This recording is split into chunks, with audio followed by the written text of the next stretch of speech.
Hi children, in the previous class, we have discussed about the concept related to the need for the event management. So after completion of that, the next when we was discussing about the need, we were identified a different the job opportunities and some of the career opportunities in the event management. And after completion of that, we have analyzed that is called as analysis of a event.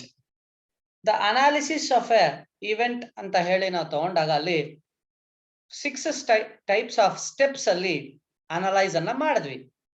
Then after completion of that analysis, that is till the conducting of an event, the next concept related to the analysis, when we are analyzing the event, that is selection of an event, collecting of an information, organizing, set a framework, and finally conduct the analysis and implement the changes.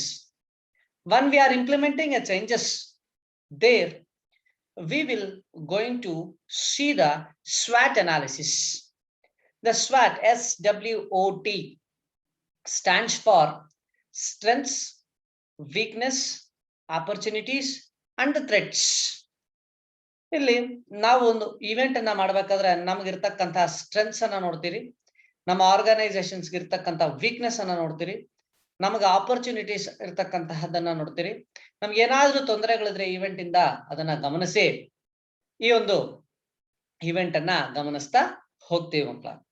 So based on that ನಾವು ತಗೊಂಡಾಗ ಇಲ್ಲಿ what are the internal and external environmental analysis ಅಂತ ಹೇಳಿದ್ರೆ, first one strengths.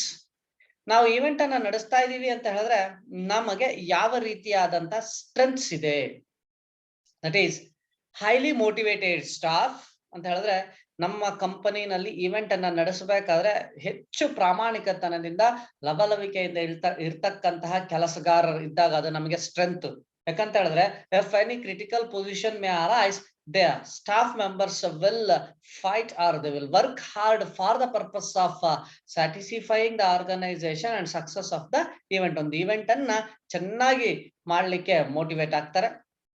Customers, ನಮ್ಮ event ಆರ್ಗನೈಸೇಷನ್ಸ್ಗೆ ಹೆಚ್ಚಿನ customers ಇರಬೇಕು ಅಂತ ಹೇಳಿದ್ರೆ ನಮಗೆ ಇವೆಂಟ್ ಪ್ರೋಗ್ರಾಮ್ ಅನ್ನ ಕ್ರಮೇಣವಾಗಿ ಅಂತ ಹೇಳಿದ್ರೆ ಕಡಿಮೆ ಆಗದಿರ ಯಥೇಚ್ಛವಾಗಿ ಯಾವಾಗ್ಲೂ ಸಹ ಪ್ರೋಗ್ರಾಮ್ಸ್ ಅನ್ನ ಮಾಡ್ಲಿಕ್ಕೆ ನಮ್ಗೆ ಅವಕಾಶಗಳನ್ನ ಕಲ್ಪಿಸಿ ಕೊಡ್ತಕ್ಕಂತಹ ಒಂದು ಇದನ್ನ ಇಟ್ಕೊಂಡಿರ್ಬೇಕಾಗತ್ತೆ. Executive plan within the budgets. So budget ಅಂದ್ರೆ ಗೊತ್ತು ನಮ್ಗೆ, ನಾವು ಪ್ರೀವಿಯಸ್ ಅಲ್ಲೇ ಓದಿದೀವಿ ಒಂದು ಕಡೆ. Budgets, it is an estimated expenses for the future of the event. ನಾಳೆ ದಿನ ಏನ್ ಇವೆಂಟ್ ನಡೆಸ್ತಾ ಇದೀವಿ ನಾವುಗಳು, ಅದಕ್ಕೆ ಬೇಕಾಗಿರ್ತಕ್ಕಂತಹ ಎಕ್ಸ್ಪೆನ್ಸಸ್ ಅನ್ನ ನಾವೇನಂತ ಕರಿತೀವಿ, ಬಜೆಟ್ಸ್ ಅಂತ ಕರಿತೀವಿ. ಸೊ ಆ ಬಜೆಟ್ಸ್ ಅನ್ನ ಮಾಡ್ಬೇಕಾದ್ರೆ ನಾವುಗಳು ನಮಗಿರ್ತಕ್ಕಂತಹ ಬಜೆಟಿನ ಒಳಗಡೆನೆ ಒಳ್ಳೆ ಇವೆಂಟ್ ಅನ್ನ ಮಾಡಿ ಕೊಡ್ಬೇಕು ನಾವು. ಈಗ ಕಸ್ಟಮರ್ಸ್ ಎಲ್ರೂ ಸಹ ಎಷ್ಟೇ ಖರ್ಚಾದ್ರೂ ಪರವಾಗಿಲ್ಲ, ನೀವು ಇವೆಂಟ್ ಅನ್ನ ಚೆನ್ನಾಗಿ ಮಾಡ್ಕೊಡಿ ಅಂತ ಕೇಳ್ತಕ್ಕಂಥವ್ರು ಇರೋದಿಲ್ಲ. Those may be the rich, the cost is the secondary matter. ಅವರು ಮಾತ್ರ ಐಷಾರಾಮ್ ಎಷ್ಟೇ ಖರ್ಚಾದ್ರೂ ನನ್ಗೆ ಒಳ್ಳೆ ಹೆಸರು ಬರಬೇಕು, ನನ್ನ ಪ್ರೋಗ್ರಾಮ್ ಚೆನ್ನಾಗಿ ಬರಬೇಕು, ನೀನ್ ಇವೆಂಟ್ ಅಂತ ಹೇಳ್ತಾರೆ. ಇನ್ ಕೆಲವ್ರು ಇಲ್ಲಪ್ಪ, ನನ್ನ ಒಂದು ಫೈನಾನ್ಷಿಯಲ್ ಲಿಮಿಟ್ ಎಷ್ಟು, ಸೊ ಅಷ್ಟರ ಒಳಗಾಗಿ ನನಗೆ ನೀನು ಎಲ್ಲಾ ಅರೇಂಜ್ಮೆಂಟ್ಸ್ ಅನ್ನ ಮಾಡ್ಕೊಡ್ಬೇಕು ಅಂತ ಹೇಳ್ತಾರೆ. ಸೊ ನಮ್ಮ ಪ್ಲಾನ್ ಯಾವ ರೀತಿ ಇರ್ಬೇಕಂದ್ರೆ ಅಲ್ಲಿ ನಮ್ಮ ಸ್ಟ್ರೆಂತ್ ನಮ್ಗಿರ್ತಕ್ಕಂಥ ಬಜೆಟ್ಟಿನ ಒಳಗಡೆನೆ ನಾವ್ ಏನ್ ಮಾಡಿರ್ಬೇಕು, ಪ್ಲಾನ್ಸ್ ಅನ್ನ ಮಾಡಿರ್ಬೇಕಾಗತ್ತೆ. ಇಂಟರಾಕ್ಟಿವ್ ಆಕ್ಟಿವಿಟೀಸ್, ಚಟುವಟಿಕೆಗಳು ನಾವು ಮಾಡ್ತಕ್ಕಂಥ ಇವೆಂಟ್ ಅಲ್ಲಿ ಎಲ್ಲರೂ ಸಹ ಇಂಟರಾಕ್ಟ್ ಆಗಿ ನಂದ ಸಂಬಂಧ ಇಲ್ಲ ಅಥವಾ ನನ್ಗದು ಆ ಡಿಪಾರ್ಟ್ಮೆಂಟ್ಗೂ ನನ್ಗೂ ವರ್ಕ್ ಇಲ್ಲ ಅಂತ ಹೇಳಿ ಸುಮ್ಮನೆ ಇರ್ತಕ್ಕಂಥದ್ದಾಗಿಲ್ಲ, ಆ ರೀತಿ ಇರಬಾರ್ದು. ಎಲ್ಲರೂ ಸಹ ಇಂಟರಾಕ್ಟ್ ಆಗಿ ಆಕ್ಟಿವಿಟೀಸ್, ಎಲ್ಲಾ ಚಟುವಟಿಕೆಗಳನ್ನ ಮಾಡ್ಬೇಕಾಗತ್ತೆ. ಆಪರ್ಚುನಿಟೀಸ್, ಪ್ರತಿಯೊಬ್ಬರಿಗೂ ಸಹ ಚಾನ್ಸಸ್ ಅನ್ನ ಕೊಡಬೇಕಾಗತ್ತೆ. ಗ್ರೋಯಿಂಗ್ ಡಿಮ್ಯಾಂಡ್, ನಮ್ಮ ಒಂದು ಇವೆಂಟ್ ಆರ್ಗನೈಸಿಂಗ್ ಕಂಪನಿ ಆರ್ಗನೈಸೇಷನ್ ದಿನದಿಂದ ದಿನಕ್ಕೆ ಬೆಳೀತಾ ಹೋಗ್ತಾ ಇರಬೇಕು. ನ್ಯೂ ಮಾರ್ಕೆಟ್ ಅಲ್ಲಿ ನಾವೇನಾದ್ರೂ ಡೊಮೆಸ್ಟಿಕ್ ಅಂತ ಹೇಳಿ ನಾವು ನೇಷನ್ ವೈಸ್ ಅಂತ ಹೇಳಿದ್ರೆ ಹೋಮ್ ಇದ್ರ ಒಳಗಡೆ ನಮ್ಮ ದೇಶದ ಒಳಗಾಗಿ ನಾವಿದ್ರೆ ಇದನ್ನ ಇಂಟರ್ನಲ್ ಅನ್ನ ಹೊರತುಪಡಿಸಿ ನಾವು ಇಂಟರ್ನ್ಯಾಷನಲ್ ವರೆಗೂ ಮಾರ್ಕೆಟ್ ಅಲ್ಲಿ ನಮ್ಮ ನೇಮ್ ಅಂಡ್ ಫೇಮ್ ಅನ್ನ ಅಕ್ವೈರ್ ಮಾಡ್ಕೋಬೇಕಾಗತ್ತೆ. ನ್ಯೂ ಅಕ್ವಿಸೇಷನ್ಸ್ ಅಂದ್ರೆ ಒಂದೇ ಕಡೆ ಇಲ್ದಿರ ನಾವು ಬೇರೆ ಬೇರೆ ಕಡೆ ಎಲ್ಲಾ ಕಡೆನೂ ನಮ್ಮದೇ ಆದಂತ ಹೆಸರನ್ನ ಗಳಿಸಿಕೊಂಡು ನ್ಯೂ ಪ್ರಾಡಕ್ಟ್ ಅಂತ ಹೇಳಿದ್ರೆ ಈವೆಂಟ್ ನಾವು ಇಲ್ಲಿ ಪ್ರಾಡಕ್ಟ್ ಗೆ ಹೋಲಿಕೆಯನ್ನ ತಗೊಳ್ತೀವಿ ಸ್ಟ್ರೆಂತ್ಸ್ ಅಲ್ಲಿ ಅಂತ ಹೇಳಿದ್ರೆ ಡಿಸೈನ್ಸ್ ಆಗಿರ್ಬೋದು, ವೇ ಆಫ್ ಪ್ರೆಸೆಂಟೇಶನ್ಸ್ ಆಗಿರ್ಬೋದು, ಹೊಸದಾಗಿ ಕೊಟ್ಟು ಸರ್ವಿಸಸ್ ಸೇವೆಗಳನ್ನ ಒದಗಿಸಬೇಕಾಗತ್ತೆ. ನೆಕ್ಸ್ಟ್ ನಿಮ್ಗೆ ಕೀ ಡಿಸಿಷನ್ ಮೇಕರ್ಸ್ ಅಂತ ಬಂದಾಗ ಯಾರು ಏನ್ ಜವಾಬ್ದಾರಿ, ಏನೆಲ್ಲ ಸರ್ವಿಸ್ ಕೊಡ್ತಾರೆ, ಸೇವೆಗಳನ್ನ ಕೊಡ್ತಾರೆ ಅನ್ನೋದಿರ್ತದೆ. ಸರ್ವಿಸಸ್ ಅಂತಕ್ಕಂಥದ್ದು very very important in event. And finally support from local authorities. ನಮ್ಮ ಸ್ಟ್ರೆಂತ್ ಹೆಂಗಿರ್ಬೇಕು ಅಂತ ಹೇಳಿದ್ರೆ always there will be a support from the local authorities. ಈಗ ಕೆಲವೊಂದು ಅಥಾರಿಟೀಸ್ ಇರ್ತದೆ, ಪೊಲೀಸ್ ಡಿಪಾರ್ಟ್ಮೆಂಟ್ ಆಗಿರ್ಬೋದು, ಅಥವಾ ಮುನ್ಸಿಪಾಲಿಟಿ ಡಿಪಾರ್ಟ್ಮೆಂಟ್ಸ್ ಆಗಿರ್ಬೋದು, ಅಥವಾ ಕಾರ್ಪೊರೇಷನ್ ಡಿಪಾರ್ಟ್ಮೆಂಟ್ಸ್ ಆಗಿರ್ಬೋದು, ಎಲೆಕ್ಟ್ರಿಸಿಟಿ ಸಪ್ಲೈ ಡಿಪಾರ್ಟ್ಮೆಂಟ್ಸ್ ಆಗಿರ್ಬೋದು, ಇವರೆಲ್ಲರೂ ನಾವು ಮಾಡ್ತಕ್ಕಂಥ ಇವೆಂಟ್ಗೆ ಸಪೋರ್ಟ್ ಕೊಡ್ಬೇಕಂತ ಹೇಳಿದ್ರೆ ನಮಗೆ ಬೇಕಾದಂತಹ ಸರ್ವಿಸಸ್ ಅನ್ನ ಅವ್ರು ಕೊಡ್ಬೇಕಾಗತ್ತೆ. ಅವ್ರಿಗೆ ಬೇಕಾಗಿರ್ತಕ್ಕಂಥ ಸರ್ವಿಸಸ್ ಅಥವಾ ಏನು ವ್ಯವಸ್ಥೆಗಳಿದಾವೆ ನಾವು ಮಾಡ್ಕೊಂಡು ನಮ್ಮ ಸ್ಟ್ರೆಂತ್ ಅನ್ನ ಚೆನ್ನಾಗಿ ಇಟ್ಕೊಂಡಿರ್ಬೇಕಾಗತ್ತೆ. ಶಕ್ತಿ ಅಂತ ಹೇಳಂಗಿಲ್ಲ ಇಲ್ಲಿ ನಮಗಿರ್ತಕ್ಕಂತಹ ಬ್ಯಾಕ್ ಗ್ರೌಂಡ್ ಫೆಸಿಲಿಟೀಸು, ನಾವು ನಮ್ಮ ಕಂಪನಿನಲ್ಲಿ ಇರ್ತಕ್ಕಂತಹ ನೇಮ್ ಅಂಡ್ ಫೇಮ್, ನಮ್ಮ ಕಂಪನಿಗೆ ಇರ್ತಕ್ಕಂಥ ನೇಮ್ ಅಂಡ್ ಫೇಮ್ ಅನ್ನ ನಾವು ಸ್ಟ್ರೆಂತ್ ಅಂತ ಕರಿತೀರಿ. ಸೊ ಇದು ಇರಬೇಕು ನಮ್ಗೆ ಸ್ಟ್ರೆಂತ್ಸ್. ಇನ್ನ ವೀಕ್ನೆಸಸ್, ಪ್ರತಿಯೊಂದು where there is a strength there is a weakness compulsory ಆಗಿ ಅಲ್ವಾ. ಅಡ್ವರ್ಸ್ ಎಫೆಕ್ಟ್ ಇದ್ದಂಗೆ ಇದು ಅಲ್ವಾ, ರಿಪಲ್ ಆಗ್ತಾನೆ ಇರ್ತದೆ. ವೀಕ್ನೆಸ್ ಬಂದಾಗ ನಾವು ಅದರಿಂದ ಕ್ಷೀಣಿಸ್ತಕ್ಕಂಥದ್ರೆ ನಾವು ಮತ್ತೆ ಕ್ಲೋಸ್ ಮಾಡ್ಬೇಕಾಗತ್ತೆ ಆರ್ಗನೈಸೇಷನ್ ಅನ್ನ, ಅದನ್ನ ಮೆಟ್ಟಿ ನಿಲ್ಬೇಕು. ಸೊ ಯಾವ ನಮ್ಮ ವೀಕ್ನೆಸ್ಗಳು? Tax structure. ನಾವು ಕಟ್ತಕ್ಕಂತಹ ತೆರಿಗೆಗಳಿದೆಯಲ್ಲ ಸರ್, ಅದ್ ನಿಮ್ಗೆ ಹೆಂಗ್ ವೀಕ್ನೆಸ್ ಆಗತ್ತೆ ಸರ್? ಅದ್ ನಮ್ಮ ಜವಾಬ್ದಾರಿ ಅಲ್ವಾ? Yes, but fortunately if the event is not running also based on the name and fame of the organization, we want to pay some of the taxes alva. Brand portfolio, ನಮಗೆ ಹೆಚ್ಚಿನ ಜನದ support ಇಲ್ಲದೆ ಇರ್ತಕ್ಕಂಥದ್ದು ಬ್ರ್ಯಾಂಡ್ಗೆ. Brand ಅಂದ್ರೆ ಗೊತ್ತು, the word, name, indication, symbol. ನಮ್ಗೆ ಇಲ್ಲಿ portfolio ಸಪೋರ್ಟೇ ಇಲ್ಲದೆ ಇರ್ತಕ್ಕಂಥದ್ದು. ಫ್ಯೂಚರ್ ಪ್ರಾಫಿಟಬಿಲಿಟಿ, ಇವತ್ತು ಲಾಸು ನಾಳೆ ದಿನ ಬರ್ಬೋದೇನೋ ಲಾಭ ಅಂತ ಹೇಳಿ ಹೋಗ್ತಾ ಇದ್ರೆ ಅವೆಲ್ಲವೂ ನಮ್ಗೆ ವೀಕ್ನೆಸ್ ಆಗತ್ತೆ. ಸೊ ಅದರ ಜೊತೆಗೆ ನಮ್ಗೆ ಕೆಲವೊಂದು ತೊಂದರೆಗಳು, threats. Rising cost of raw materials, ದಿನದಿಂದ ದಿನಕ್ಕೆ ಪ್ರತಿಯೊಂದು ವಸ್ತುವಿನಲ್ಲೂ ಬೇಡಿಕೆ ಅಂತಕ್ಕಂಥದ್ದು ಹೆಚ್ಚಾಗ್ತಾ ಹೋದಾಗ ಅಲ್ಲಿ ಆ ವಸ್ತುಗಳ ಬೆಲೆ ಏನಾಗತ್ತೆ, ಹೆಚ್ಚಾಗ್ತಾ ಹೋಗುತ್ತೆ. When the raw materials which are used for the event will be raised, automatically the event's cost also will be raised.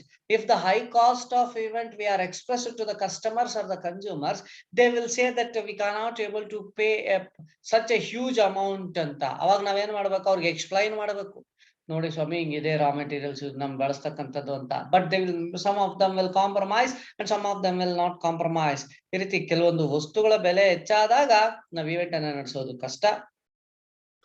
No derived license and special permits. So sometimes due to some consequences we may not get the permissions and the licenses. ಪರವಾನಗಿಗಳು ಲೈಸೆನ್ಸ್ಗಳು, permissions ಅಂತ ಹೇಳಿದ ಕೆಲವೊಂದು permissions ಅಂತ ಹೇಳಿದಾಗ ಕೆಲವು officers ಕಡೆಯಿಂದ ನಮಗೆ ಆದ್ಯತೆ ಅಥವಾ ಓಕೆ ಅಂತ ಹೇಳ್ತಕ್ಕಂಥದ್ದು ಸಿಕ್ಕದೆ ಇದ್ದಾಗ ನಮ್ಗೆ ತೊಂದರೆಗಳಾಗ್ತಕ್ಕಂಥದ್ದು. ಸೊ ಸ್ಟ್ರೆಂತ್ ಏನೋ ಜಾಸ್ತಿ ಇದೆ, ವೀಕ್ನೆಸಸ್ ಕಡಿಮೆ ಇದೆ, ಥ್ರೆಟ್ಸ್ ತೊಂದರೆಗಳು ಇದೆ ನಮ್ಗೆ. ಇನ್ನು ಆಪರ್ಚುನಿಟೀಸ್ ಹೆಂಗ್ ತಗೊಳ್ಬೇಕಾಗತ್ತೆ ನಾವು ಕಾಂಪಿಟೇಟಿವ್ ಎರಾನಲ್ಲಿ? So the opportunities are nothing but the chances which we people want to take to come forward. That is little competition. ನಾವು ಇರೋದೇ ಸ್ಪರ್ಧಾತ್ಮಕ ಜಗತ್ತಿನಲ್ಲಿ. ಒಬ್ರು ಈವೆಂಟಿನ ಆರ್ಗನೈಸೇಷನ್ ನಡೆಸ್ತಾ ಇದ್ದಾನೆ ಅಂತ ಹೇಳಿದ್ರೆ ಬೇರೆ ಅವರು ಸಹ ಅದಕ್ಕೆ ರಿಲೇಟೆಡ್ ಆಗಿರ್ತಕ್ಕಂಥವ್ರು ನಾನು ನಡೆಸ್ತೀನಿ ಅಂತ ಹಲವಾರು ಆರ್ಗನೈಸೇಷನ್ಸ್ ತೆರೀತಾ ಬರ್ತಾರೆ. ಅಥವಾ ಕೆಲವು ಸಂದರ್ಭಗಳಲ್ಲಿ those persons, those who are working in a team of the event organization only, they can also well open their own business called as event organization or a company. So there will be a little competition day by day. We can able to see the different types of competitors based on the size of the companies or the organizations. ಕಂಪನಿಯ ಒಂದು size ಗಾತ್ರದ ಆಧಾರದ ಮೇಲೆ ನಮ್ಮ competitions ಇರ್ತವೆ.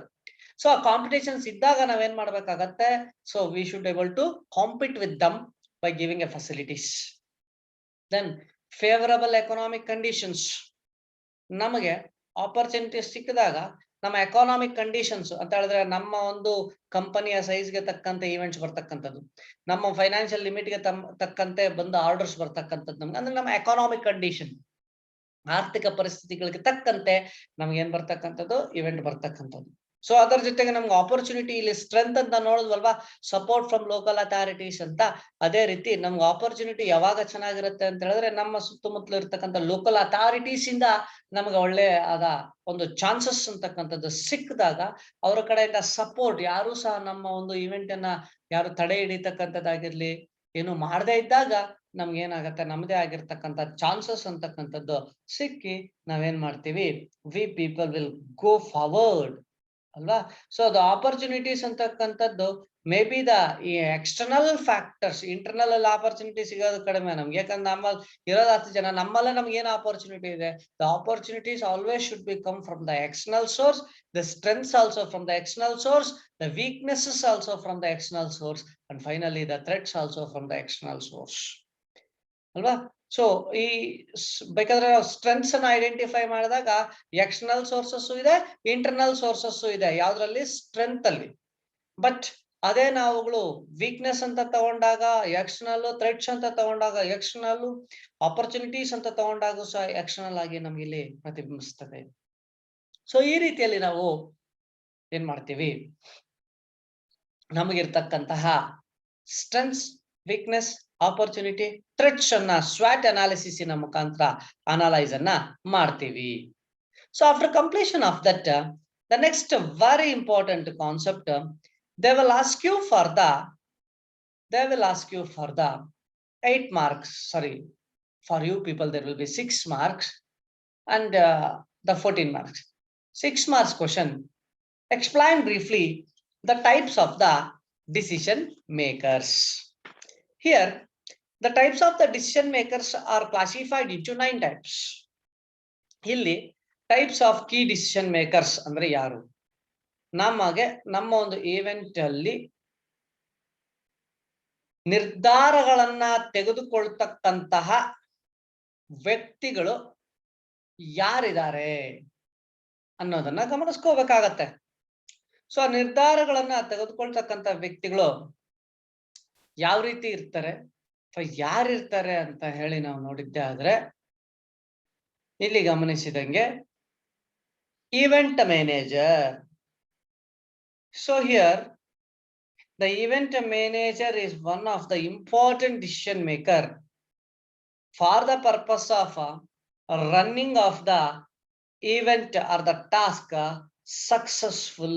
ಅವನು ಕೊಟ್ಟಿರ್ತಕ್ಕಂತಹ task, ಕೆಲಸ, ಅವನ ಕೊಟ್ಟಿರ್ತಕ್ಕಂತಹ ಒಂದು ಜವಾಬ್ದಾರಿಯನ್ನ ಪರಿಪೂರ್ಣವಾಗಿ ಯಾವುದೇ ರೀತಿಯಾದಂತಹ ಕುಂದು ಕೊರತೆ ಇಲ್ದಿರ ಕ್ಲಿಯರ್ ಮಾಡಬೇಕು ಅಂತ ಹೇಳಿದ್ರೆ ಈವೆಂಟಿನ manager very important. So the task which is assigned to him should be completed perfectly. Such a time the event manager is very important here, because the essentials of the event with the client should be planned accordingly to the needs. Client ಅಂದ್ರೆ ಈಗ ನಾನು company ನಡೆಸ್ತಕ್ಕಂಥ event manager, ನೀವು ನನಗೆ event ಅನ್ನ ಕೊಟ್ಟಿದ್ದೀರಾ, ಅವಾಗ ನೀವೇನಾಗಿರ್ತೀರಾ, ನನಗೆ client ಆಗ್ತೀರಾ. ಯಾಕೆ, ನಿಮಗೆ ನಾನು ಇವೆಂಟ್ ಅನ್ನ ನಡೆಸ್ಕೊಡ್ತಾ ಇದ್ದೀನಿ ಅಲ್ವಾ. ಕ್ಲೈಂಟ್ ಡಿಸಿಷನ್ ತಗೋಬೇಕು ಅಂದ್ರೆ ನಾನು ಕೊಡ್ತಕ್ಕಂಥ ಫೆಸಿಲಿಟಿ ಅವ್ನ್ ಸ್ಯಾಟಿಸ್ಫೈಡ್ ಆಗತ್ತಾ ಆಗಲ್ವಾ ಅನ್ನೋದನ್ನ ಡಿಸಿಷನ್ ತಗೊಳ್ಬೇಕಾಗತ್ತೆ ಅಲ್ವಾ. ಸೊ ಅದಕ್ಕಿಂತ ಮುಂಚೆ the task what it is given to him based on the task and aims and objectives of the particular event, the event manager should take a decision, ನಿರ್ಧಾರಗಳನ್ನ ತಗೊಳ್ಬೇಕಾಗತ್ತೆ. ಇನ್ನು ಎರಡನೇದಲ್ಲಿ client. Here the client approaches the event manager for hosting the event ಅಂತ ಹೇಳಿದ್ರೆ, ನಡೆಸಿಕೊಡು ಅಂತ ಹೇಳ್ಬಿಟ್ಟು client ಏನ್ ಮಾಡ್ತಾನೆ, ಇವೆಂಟ್ ಮ್ಯಾನೇಜರ್ ಅನ್ನ ಹೋಸ್ಟ್ ಮಾಡ್ತಾನೆ, ನಡ್ಸ್ಕೊಡಿ ಸರ್ ನನಗೆ ಇವೆಂಟ್ ಅಂತ. ಸೊ ಅವ್ನು ನಡ್ಸ್ಕೊಡ್ಬೇಕು ಅಂತ ಹೇಳಿದ್ರೆ ನಾವು ಅವನ ಪ್ರಕಾರ event according to his choice, we people called as a managers should host the event. At the time of hosting the event, the client has to present the ideas of his mind. Client ಏನ್ ಮಾಡ್ಬೇಕು, ಅವನಿಗಿರ್ತಕ್ಕಂಥ ideas ಅನ್ನ present ಅನ್ನ ಮಾಡ್ಬೇಕಾಗತ್ತೆ. ಯಾವಾಗ client ಆಗಿರ್ತಕ್ಕಂಥವ್ನು ಅವನಿಗಿರ್ತಕ್ಕಂಥ ideas ಅನ್ನ share ಮಾಡ್ತಾನೆ ಈವೆಂಟಿನ ಮ್ಯಾನೇಜರಿನ ಜೊತೆ, ಅವಾಗ event manager and the client, both of them should sit together, communicate together and decide each other. Event manager ಹೇಳೋದನ್ನ ಫೆಸಿಲಿಟೀಸ್ ಅನ್ನ ಇವನ್ ಡಿಸೈಡ್ ಮಾಡ್ಬೇಕು. ಯಾರು ಕ್ಲೈಂಟ್ ಹೇಳ್ತಕ್ಕಂತ ಐಡಿಯಾಸ್ ಅನ್ನ ಅವರಿಬ್ರು ಡಿಸ್ಕಸ್ ಮಾಡಿ ಇಬ್ರು ಸಹ ಡಿಸಿಷನ್ ಅನ್ನ ತಗೊಳ್ಬೇಕಾಗತ್ತೆ. Then venue manager. So here the venue manager is a person, one who is in charge of venue. ಅಂದ್ರೆ venue ಅಂದ್ರೆ ಏನು ಇಲ್ಲಿ, which may be called as ಹಾಲಿನ ಇನ್ಚಾರ್ಜ್ ಆಗಿರ್ಬೋದು, ಅಂದ್ರೆ ಒಂದು ಬಿಲ್ಡಿಂಗಿನ, ಅಥವಾ ನಾವು ಒಂದು ಆಡಿಟೋರಿಯಂ ಅಲ್ಲಿ ಮಾಡ್ತಾ ಇದ್ರೆ ಥಿಯೇಟರ್ನ ಇನ್ಚಾರ್ಜ್ ಆಗಿರ್ಬೋದು, ಅಥವಾ ಒಂದು ಕಾನ್ಫರೆನ್ಸ್ ಹಾಲ್ ಅನ್ನ ಮಾಡ್ತಿದ್ರೆ ಕಾನ್ಫರೆನ್ಸ್ ಸೆಂಟರ್ ಇನ್ಚಾರ್ಜ್ ಆಗಿರ್ಬೋದು, ಅಥವಾ ಒಂದು ಹೋಟೆಲ್ ಅಲ್ಲಿ ನಾವು ಇವೆಂಟ್ ಅನ್ನ ಕಂಡಕ್ಟ್ ಮಾಡ್ತಿದ್ರೆ ಹೋಟೆಲಿನ ಇನ್ಚಾರ್ಜ್ ಆಗಿರ್ಬೋದು. ಈ ಒಂದು event venue manager main job ಏನಾಗಿರುತ್ತೆ? The venue manager is a person, one who will oversee all the activities to be arranged at the time of running of a event. ಏನೆಲ್ಲ arrangements? Stage ಆಗಿರ್ಬೋದು, ಅಥವಾ ಅಲ್ಲಿರ್ತಕ್ಕಂಥ facilities ಆಗಿರ್ಬೋದು, equipments ಆಗಿರ್ಬೋದು, ಪ್ರತಿಯೊಂದರನ incharge ಅನ್ನ ತಗೊಂಡಿರ್ತಕ್ಕಂಥವನ್ನ ನಾವು venue manager ಅಂತ ಹೇಳ್ಬಿಟ್ಟು ಕರಿತೀವಿ. ಸೊ ಅವನು ಸಹ ಡಿಸಿಷನ್ ಅನ್ನ ತಗೊಳ್ಬೇಕಾಗತ್ತೆ. ಇನ್ನು ನೀವೇನೇ ಒಂದು ಇವೆಂಟ್ ಅನ್ನ ನಡೆಸಿ ಅಲ್ಲಿ ಫುಡ್ ಅಂಡ್ ಬ್ಯೂರೇಜಸ್ ಅಂತ ಕೊಡ್ತೀವಿ ನಾವುಗಳು, ನಾವು ಕ್ಯಾಟರಿಂಗ್ ಮ್ಯಾನೇಜರ್ ಅಂತ ಕರಿತೀವಿ. The catering manager is a person, one who will plan, organize and responsible for the food and beverage services at the time of running of a event. ನಾವು event ನಡೆಸಬೇಕಾದ್ರೆ tea break ಅಂತ ಕೊಡ್ತೀವಿ, afternoon lunch ಅಂತ ಕೊಡ್ತೀವಿ. So ಅವೆಲ್ಲಾ facilities ಅನ್ನ ನೋಡ್ಕೊಳ್ತಕ್ಕಂಥವ್ನು ಒಬ್ಬನಾಗಿರ್ತಾನೆ, ಅವನೇ catering manager. ಅವನು ಆ ಕ್ಯಾಟರಿಂಗ್ ಮ್ಯಾನೇಜರ್ ಯಾವ ರೀತಿ ಡಿಸಿಷನ್ ತಗೊಳ್ಬೇಕು ಅಂತ ಹೇಳಿದ್ರೆ, what the food he is providing, he want to satisfy the customer by giving a hygienic standards and financial targets. ಒಳ್ಳೆ ಊಟದ ವ್ಯವಹಾರನ ಮಾಡ್ಬೇಕಾಗತ್ತೆ ವಿತ್ ಗುಡ್ ಸ್ಟ್ಯಾಂಡರ್ಡ್ಸ್, ಒಳ್ಳೆ ರೀತಿ ಸ್ಟ್ಯಾಂಡರ್ಡ್ಸ್ ಇನ ತರ. ಇನ್ನು logistic manager, the logistic manager ಅಂತ ಹೇಳಿದ್ರೆ ಟ್ರಾನ್ಸ್ಪೋರ್ಟೇಶನ್ ಡಿಪಾರ್ಟ್ಮೆಂಟ್ ಅನ್ನ ನೋಡ್ಕೊಳ್ತಕ್ಕಂಥವ್ನು. he want to oversee the movement, distribution, storage of goods and instruments and equipments at the event venue. ಎಲ್ಲಿ ಇವೆಂಟ್ ನಡೀತಾ ಇರ್ತದೋ ಅಲ್ಲಿಗೆ ಟ್ರಾನ್ಸ್ಪೋರ್ಟೇಶನ್ ಮಾಡಿ ಅಲ್ಲಿಗೆ ಬೇಕಾಗಿರ್ತಕ್ಕಂಥ ಎಲ್ಲ ಫೆಸಿಲಿಟೀಸ್ ಅನ್ನ ಅರೇಂಜ್ ಮಾಡ್ತಕ್ಕಂಥವನು logistic manager. he want to take a decision what type of equipment should be transported from where ಅಂತಕ್ಕಂಥದ್ದನ್ನ. ಇನ್ನು government decisions, it is very important, decisions should be compulsorily maintained by the event manager. That is called as a documentation, getting the licenses and permits to run the event in a particular places. The government should give a permission, ನಮಗೆ ಪರವಾನಗಿ ಅಥವಾ ಆದ್ಯತೆ ಅಥವಾ ಒಪ್ಪಿಗೆ ಪ್ರಮಾಣ ಪತ್ರಗಳನ್ನ ತಗೊಳ್ತಕ್ಕಂಥ decision ಅನ್ನ government decisions ಅನ್ನ ತಗೊಳ್ಬೇಕಾಗತ್ತೆ. Then security manager. See, wherever you run a event, there we need a security department to look after the event without any quarrels, disputes or safety measures. ಏನು ಸಹ ಅಲ್ಲಿ ತೊಂದರೆ ಆಗದೆ ಇರಬಾರ್ದು ಅಂತ ಹೇಳ್ಬಿಟ್ಟು ಸೇಫ್ಟಿ ಮೆಜರ್ಸ್ ಅನ್ನ ಕಾಪಾಡ್ತಕ್ಕಂಥದಕ್ಕೆ ಸೆಕ್ಯೂರಿಟಿಯನ್ನ ಕೊಡ್ಬೇಕಾಗತ್ತೆ. So security manager will be responsible to maintain a law and order in a venue site. ಎಲ್ಲಿ ನಾವು ಸೈಟ್ ಅಲ್ಲಿ ನಡೆಸ್ತಾ ಇರ್ತೀರಿ ಅಲ್ಲಿ ಕಾನೂನನ್ನ ಕಾಪಾಡ್ತಕ್ಕಂಥದ್ದು ಯಾರ ಕೈಯಲ್ಲಿರುತ್ತೆ? ಈ ವೆನ್ಯೂ ಮ್ಯಾನೇಜರ್ನ ಕೈಯಲ್ಲಿರ್ತದೆ, ಸೆಕ್ಯೂರಿಟಿ ಮ್ಯಾನೇಜರ್ನ ಕೈಯಲ್ಲಿರ್ತದೆ, ಅವ್ನು ನೋಡ್ಕೋಬೇಕಾಗತ್ತೆ. ಇನ್ನು hospitality manager, it's one of the important precautionary measures should be taken by the event organization at the time of running of an event. There we want to make a facility of the temporary hospitality facility, that is nothing but the emergency services may be called as the ambulance facilities or first aid facilities, or some of the precautionary measures should be taken and maintain a hygienic hospitality facilities there. ಅಂದ್ರೆ based on the hospitality ಅಂತ ಹೇಳಿದ್ರೆ ಅಲ್ಲಿ ನಮಗೆ ಬೇಕಾಗಿರ್ತಕ್ಕಂಥ public relation ಇರ್ತದೆ. ಆ ಸಂದರ್ಭದಲ್ಲಿ ಏನಾದ್ರೂ ಯಾರಿಗಾದ್ರೂ ತೊಂದರೆ ಆದರೆ ತುರ್ತು ಪರಿಸ್ಥಿತಿಗಳನ್ನ ಎದುರಿಸಲು ಬೇಕಾಗಿರ್ತಕ್ಕಂಥ ಫೆಸಿಲಿಟೀಸ್ ಅನ್ನ ಮಾಡಿರ್ಬೇಕಾಗತ್ತೆ. And finally the media manager.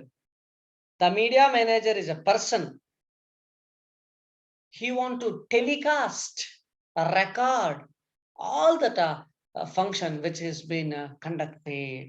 ಅಲ್ಲಿ ನಡೀತಾ ಇರ್ತಕ್ಕಂತಹ ಎಲ್ಲ ಇವೆಂಟ್ ಅನ್ನ ರೆಕಾರ್ಡ್ ಮಾಡಿ ಅಲ್ವಾ, ಅದನ್ನ ಸ್ಟೋರೇಜ್ ಮಾಡಿ ನೆಕ್ಸ್ಟ್ ಅದನ್ನ ಎಕ್ಸಿಬಿಟ್ ಮಾಡ್ಲಿಕ್ಕೆ ಬೇಕಾಗಿರ್ತಕ್ಕಂಥ ಫೆಸಿಲಿಟೀಸು ಅವ್ರನ್ನ ಮೀಡಿಯಾ ಮ್ಯಾನೇಜರ್ ಅಂತ ಹೇಳ್ಬಿಟ್ಟು ಕರಿತೀವಿ. And they want to build both the internal and external communication. The internal is nothing but the private persons, those who want to record, and the external persons, those who come and visit the event and telecast the event either in a newspapers or in a mass media. ಅವರೆಲ್ಲರನ್ನ ಒಂದು ಕಡೆ sitting arrangement ಅನ್ನ ಮಾಡಿಕೊಳ್ತಕ್ಕಂಥ decision ಅನ್ನ ಸಹ ಯಾರು ತಗೊಳ್ಬೇಕಾಗತ್ತೆ, ಈ ಒಂದು event managers. ನೋಡಿ, ಅವರವರ ಹೆಸರಿಗೆ ತಕ್ಕಂತೆ ತಮ್ಮದೇ ಆದಂತ ಆದ್ಯತೆಗಳನ್ನ ವಹಿಸ್ಕೋಬೇಕು. ಇವೆಂಟ್ ಮ್ಯಾನೇಜರ್ ಪೂರ್ತಿಯಾದ event, client opposite party, venue manager ಸೈಟಿನ ಬಗ್ಗೆ ಡಿಸಿಷನ್, ಅಲ್ಲಿ ಬೇಕಾಗಿರ್ತಕ್ಕಂಥ ಅರೇಂಜ್ಮೆಂಟ್, ಕ್ಯಾಟರಿಂಗ್ ಅಂದ್ರೆ ಫುಡ್ ಅಂಡ್ ಬ್ಯೂರೇಜಸ್, ಲಾಗಿಸ್ಟಿಕ್ ಅಂದ್ರೆ ಟ್ರಾನ್ಸ್ಪೋರ್ಟೇಷನ್, ಗವರ್ನಮೆಂಟ್ ಡಿಸಿಷನ್ಸ್ ಅಂತ ಹೇಳಿದ್ರೆ ಪರ್ಮಿಷನ್ಸ್ ಗೆ ಡಿಸಿಷನ್ಸ್, ಸೆಕ್ಯೂರಿಟಿ ಅಂತ ಹೇಳಿದ್ರೆ ಅಲ್ಲಿ ಸೆಕ್ಯೂರಿಟಿ ಲಾ ಅಂಡ್ ಆರ್ಡರ್ ನ ನೋಡ್ಕೊಳ್ತಕ್ಕಂಥವ್ರು, ಹಾಸ್ಪಿಟಾಲಿಟಿ ಅಂತ ಹೇಳಿದ್ರೆ ಅಲ್ಲಿ ವೈದ್ಯಕೀಯ ಪರಿಸ್ಥಿತಿಗಳನ್ನ ನೋಡ್ಕೊಳ್ತಕ್ಕಂಥವ್ರು, ಮೀಡಿಯಾ ಅಂತ ಹೇಳಿದ್ರೆ ಟೆಲಿಕಾಸ್ಟಿಂಗ್ ನೋಡ್ಕೊಳ್ತಕ್ಕಂಥವ್ರು. So these are the some of the persons, those who are key decision makers. They should be compulsorily there in a event.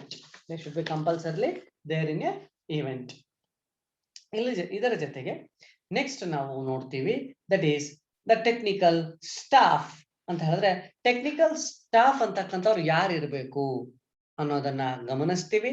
ಅದಾದ್ಮೇಲೆ policies and finally the benefits of record keeping system and developing of record keeping system ಅಂತಕ್ಕಂಥದ್ದನ್ನ ನೋಡ್ತೀವಿ ನಾವು. So ಇನ್ನೊಂದು 3 topic ಇದೆ, ಅದನ್ನ wind up ಮಾಡಿದ್ರೆ first chapter close ಆಗತ್ತೆ ಮಕ್ಕಳ. ಬೇಸ್. ಸೊ ಈ ಚಾಪ್ಟರ್ ಅಲ್ಲಿ 14 ಮಾರ್ಕ್ಸ್ ಒಂದು, 6 ಮಾರ್ಕ್ಸ್ ಒಂದು, 2 ಮಾರ್ಕ್ಸ್ ಒಂದು ಕಂಪಲ್ಸರಿ ಆಗಿರ್ತಕ್ಕಂತಹ ಕ್ವಶನ್ ಇರುತ್ತೆ. ಸೊ ಒನ್ಸ್ ಆರ್ ಟ್ವೈಸ್ ಕೇಳಿ. ಏನಾದ್ರೂ ಕೀ ಡಿಸಿಷನ್ಸ್ ಮೇಕರ್ಸ್ ಬಗ್ಗೆ, ಸ್ವಾಟ್ ಅನಾಲಿಸಿಸ್ ಬಗ್ಗೆ ಏನಾದ್ರೂ ನಿಮ್ಗೆ ಡೌಟ್ ಇದ್ರೆ to contact me. I will be here to clarify your doubts, and I will be with you in the next upcoming video, that is the technical staff. Thank you, my dear children.